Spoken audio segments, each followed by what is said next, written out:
नमस्कार सबैजनालाई। विश्वभरि रहेर छरिएर रहनुभएका दाजुभाइ तथा दिदीबहिनीहरूलाई म सुभाष पोखरेलको तर्फबाट प्यारो प्यारो नमस्ते। आज पनि म मनमा लागेका केही कुराहरू लिएर हजुरहरूको माझमा आएको छु। आशा छ मन पराइदिनु हुनेछ भनेर। यतिखेर मन पराउनु हुन्छ भने कृपया लाइक, कमेन्ट र सेयर गर्न नभुल्नुहोला। र आज सर्वप्रथम म तपाईहरुसँग माफी माग्न चाहन्छु, किनभने आज मैले जुन भाषा प्रयोग गर्छु त्यो भाषा म आज नेपाली प्रयोग गर्ने छैन।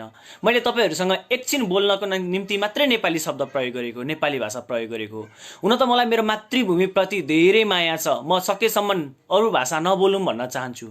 तर आज बाध्यताको कारणले गर्दा र केही कुराहरुको जवाफ दिनुपर्ने कारणले गर्दा आज म हिन्दी शब्द प्रयोग गर्दैछु र हिन्दी भाषा प्रयोग गर्दैछु।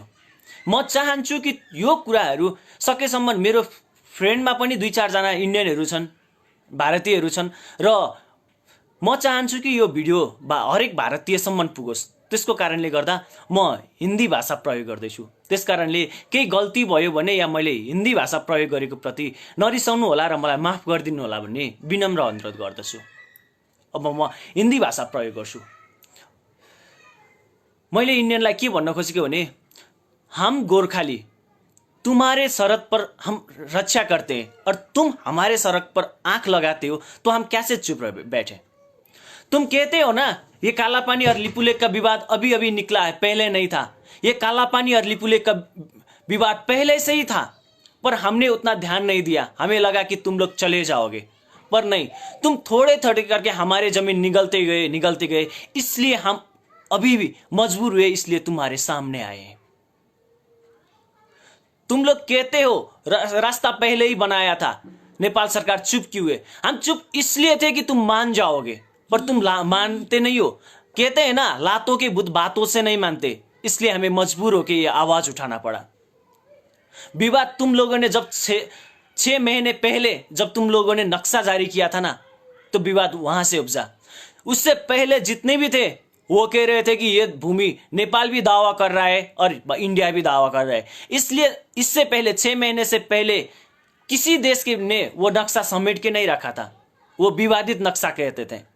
पर नहीं, तुम लोगों ने जब 6 महीने पहले वो नक्शा जारी किया, तब तुम लोगों ने बिना पूछे हमें हमारा जमीन तुम्हारे में डाल के जब तुम लोगों ने नक्शा निकाला, वो उसी तरह हमने भी अपने जमीन तुम्हें बिना पूछे हमने हमारा नक्शे पे डाल दिया, क्योंकि वो जमीन हमारा था इसलिए हमने डाला, तुम्हारा नहीं था।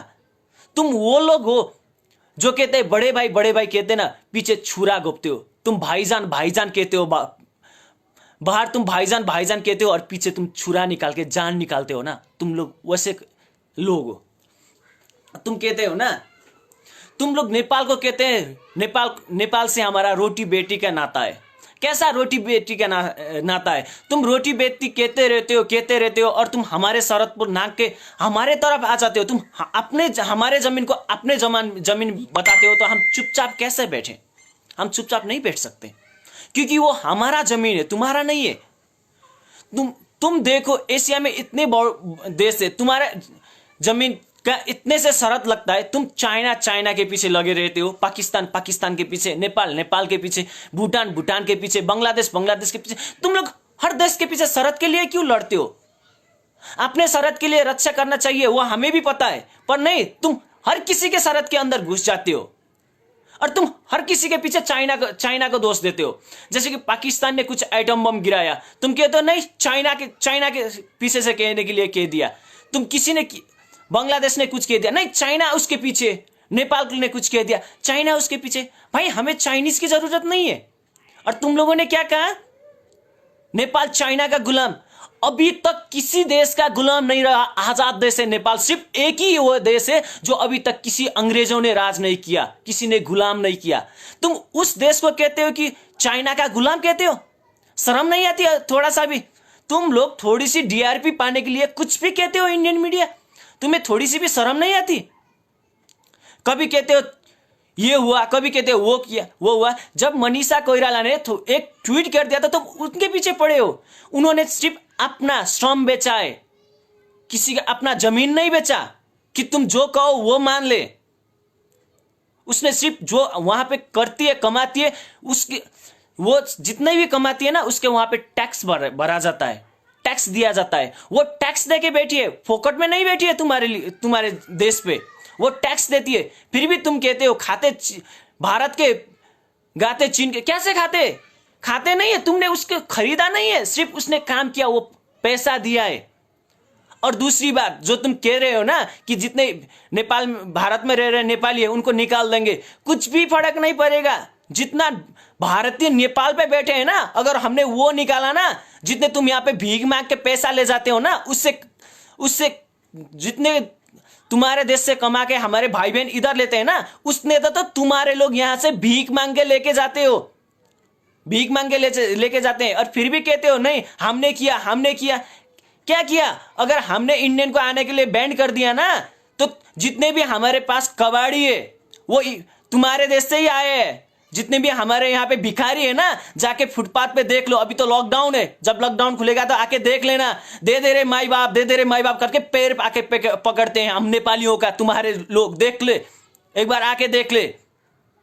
फिर भी कहते हो नेपाल वो चाइना का गुलाम है। नेपाल किसी का गुलाम नहीं है, ना किसी का गुलाम था, ना किसी का है, और ना किसी के रहेगा। नेपाल एक अलग ही देश है, हम नेपाली है और हमें नेपाली होने में गर्व है। तुम कहते हो नेपाली को बाहर निकाल देंगे, निकाल के देखा तुम्हारे में 45,000 जो गोरखा सेना है ना, जो पाकिस्तान के गोली से शहीद हुए हैं, वो गोरखा नेपाली है, इसको मत भूलना। अगर वो गोरखा तुम्हारे देश को छोड़ के आ गए ना, तो पाकिस्तान नाश्ते करने के लिए तुम्हारे दिल्ली तक घुस जाएगा, ये मत भूलना तुम। अगर गोरखा पीछे हट गए ना, तो पाकिस्तान नाश्ते के लिए और खाने के लिए तुम्हारे देश के अंदर घुस के तुम्हारा मां बहन एक करके चला जाएगा। तुम कुछ नहीं उखाड़ पाओगे। नेपाल पीछे है, नेपाल कुछ नहीं कर सकता, ये सोच रहे हो ना। वो तुम्हारे एक न्यूज ने कंपेयर करके दिखाया था, नेपाली इंडियन आर्मी टॉप 4 पे है और नेपाली आर्मी इतने पीछे है।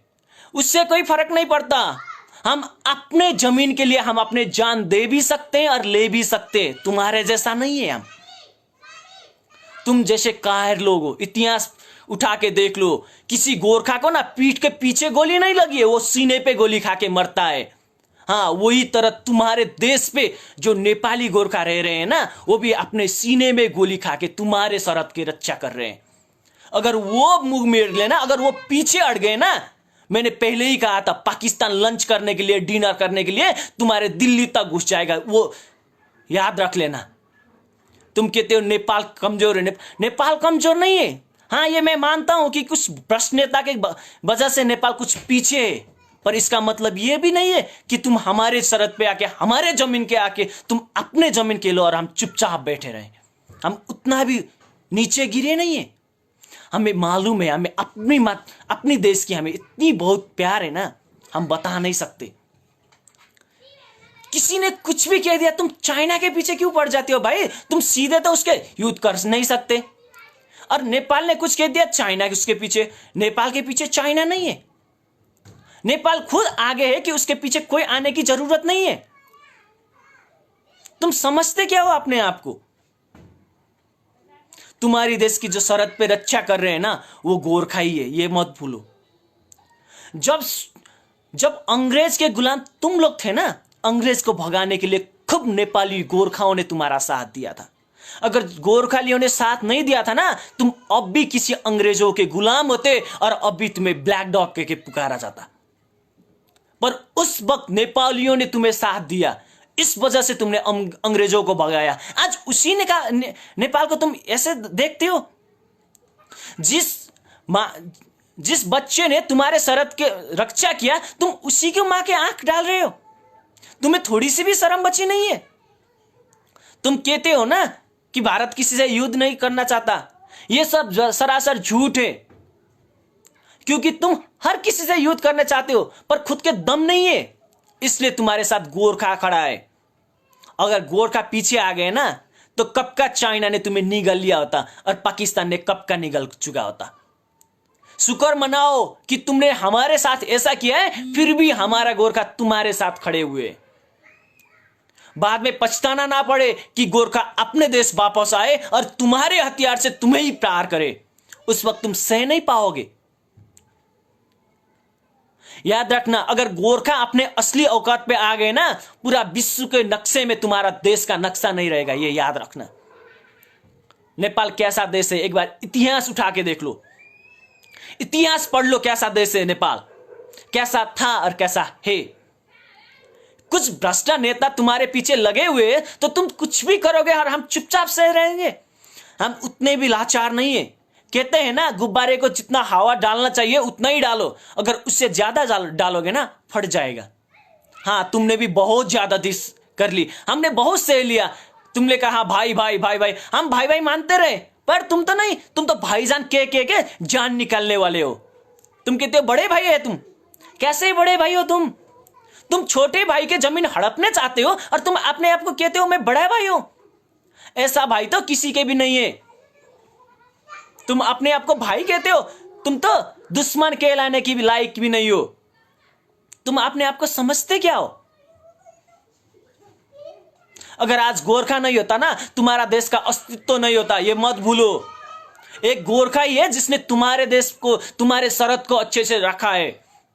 अगर गोरखा नहीं होते ना, कब का पाकिस्तान तुम्हारे दिल्ली तक घुस के लंच करके चला भी जाता और तुम्हें पता भी नहीं चलता। गोरखा वो है तुम्हारे लिए जिसने छाती पे गोली खाया है ना, वो गोरखा है। किसी भी युद्ध में उठा के देख लो, तुम्हारे सैनिक जहां भी जाते हैं ना भाग के लौट आते हैं, पर गोरखा ही एक ऐसा सैनिक है जो सीने पे गोली खा के आगे बढ़ता जाता है। तुम वो से गोरखा के पीछे पड़े हो। तुम्हें क्या लगता है तुम कुछ धमकियों दोगे, कुछ करोगे और नेपाली चुपचाप बैठे रहेंगे? ऐसा नहीं होगा भाई। अब गोरखा पीछे नहीं हटेंगे, जो भी हो जाएगा। अगर मरना भी पड़े ना अपने देश के लिए, अपने मां के लिए, हम खुद अपने जान, अपने शरीर उनको निछावर कर देते हैं। हम मर जाते हैं तब भी हमें कोई गम नहीं। पर तुम लोगों का ज्यादातर सही के, तुम लोग जो हमारे देश पे कर रहे हैं ना, वो सही के हम अब पीछे नहीं हटेंगे। अगर मरना भी पड़े ना तो खुशी खुशी खुश खुश के अपना जान दे देते हैं।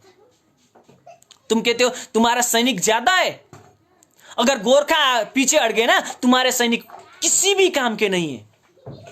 समझते क्या हो तुम अपने आप को?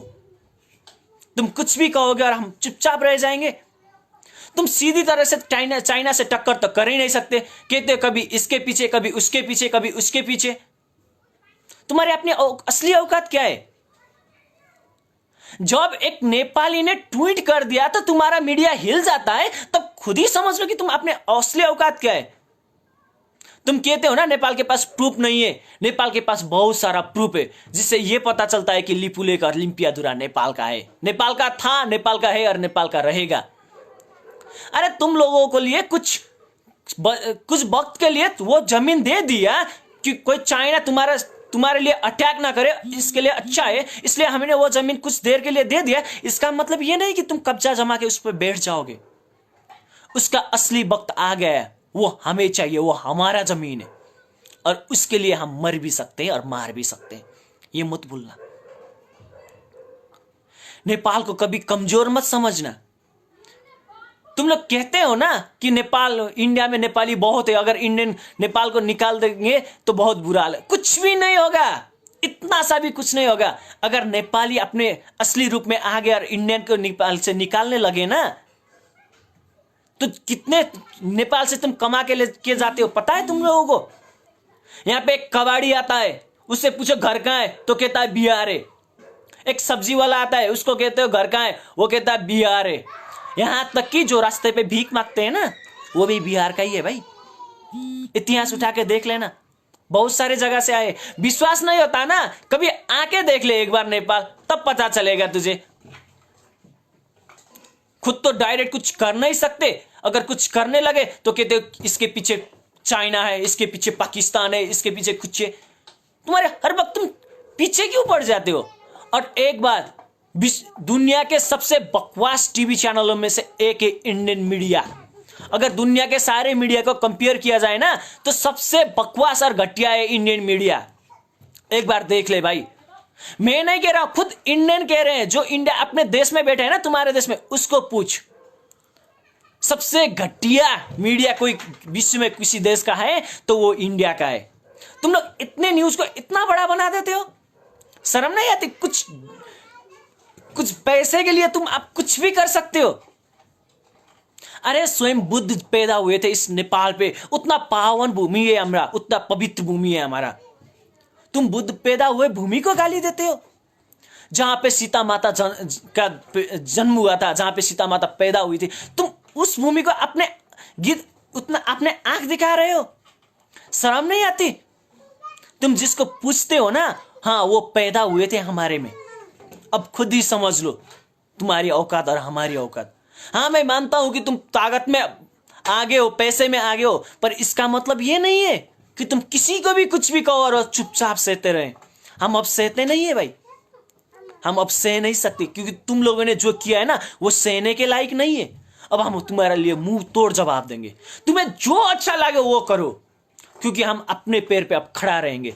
तुम्हें जो करना है कर लो, तुम कुछ भी नहीं कर सकते। तुम ज्यादा से ज्यादा वो नाका बंद कर सकते हो, सिर्फ वही जब बाढ़ आते हैं ना तो खुद कोसी का बांध हम बांध के अपनी जमीन को डुबा लेते हैं ताकि तुम्हारे जमीन को कुछ नुकसान ना हो।